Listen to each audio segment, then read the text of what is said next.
You've probably seen the headlines lately, right? The Indian rupee hitting these record lows against the US dollar. But this is way more than just some number on a screen.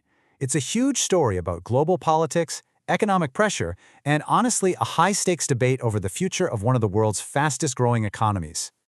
And here it is. This is the number that really got everyone talking. On December 3rd, 2025, the rupee hit 90.43 against the US dollar. I mean, that's a historic low. It's a milestone nobody was celebrating, and it kicked off a massive wave of concern and some really intense debate both inside India and on the world stage. So, to really get a handle on what's happening, we first need to understand the sheer scale of this drop. How does the rupee's recent performance actually stack up when you look at the global picture? What's really wild about this 4.9% drop is that it happened at a time when the US dollar's overall strength was actually going down. And that's a huge tell. It signals that the pressure on the rupee isn't just about a strong dollar. There are other powerful, kind of India-specific forces at work here. As you can imagine, a currency move this big has set off a total firestorm of opinions. So let's take a look at how this whole economic event is being framed by leaders and experts from all corners. Well, coming out of Washington, the tone has been pretty dismissive. U.S. Treasury Secretary Scott Bessent basically said, yeah, the rupee's at an all-time low, which is why I'm not worried about it challenging the dollar's dominance as the world's reserve currency. The main currency central banks hold. That's a pretty clear shot across the bow. And the rhetoric? It gets even sharper. Back in July 2025, President Trump really didn't mince words. He directly connected India's trade relationship with Russia to his view of its economy. It's a statement that just goes to show how tangled up geopolitics and currency values have become. But not everyone in the U.S. sees it that way. The economist Richard Wolff offers this really compelling counterargument. He's saying, hey, this kind of pressure from the U.S. could actually backfire. It might just push India closer to alliances like BRICS and, in the end, weaken America's own standing. And the criticism isn't just coming from the outside. Back in India, opposition leaders like Deepinder Singh Hooda are using some colorful analogies to poke fun at the government's defense of the rupee. They're basically turning the official explanation into a punchline, which really cranks up the political heat at home. Okay, so let's move beyond the war of words. What are the actual economic forces behind all this pressure? Let's break down the factors that are building up into what's really a perfect storm. It's really a mix of a whole bunch of things. You've got these aggressive U.S. tariffs making Indian goods more expensive. You've got nearly $10 billion pulled out by foreign investors just this year. Then there's the constant need for dollars to buy oil and this cloud of uncertainty hanging over a major trade deal. Every single one of these adds another layer of pressure. And wow, this chart right here just says it all, doesn't it? You see a sea of green for all these other major currencies. The euro, the Brazilian real, even the Chinese yuan. They've all gained against the dollar. And then you see the Indian rupee in red, heading in the complete opposite direction.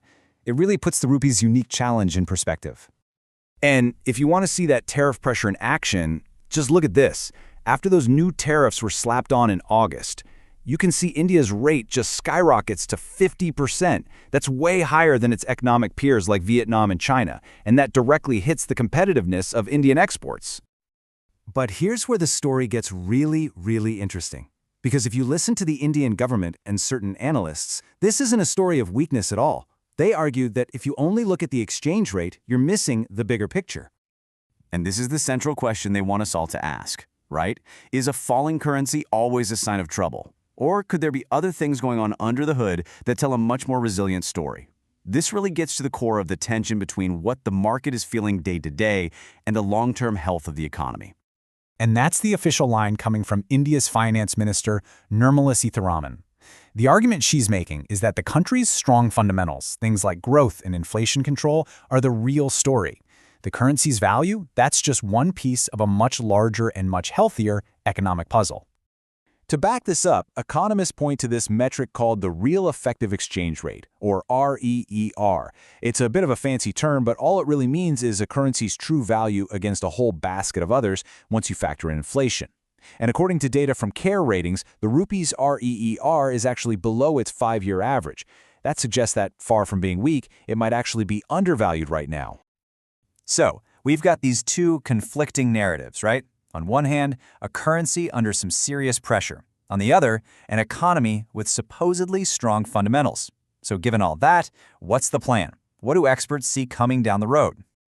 Well, India's central bank, the RBI, is playing a very sophisticated game here.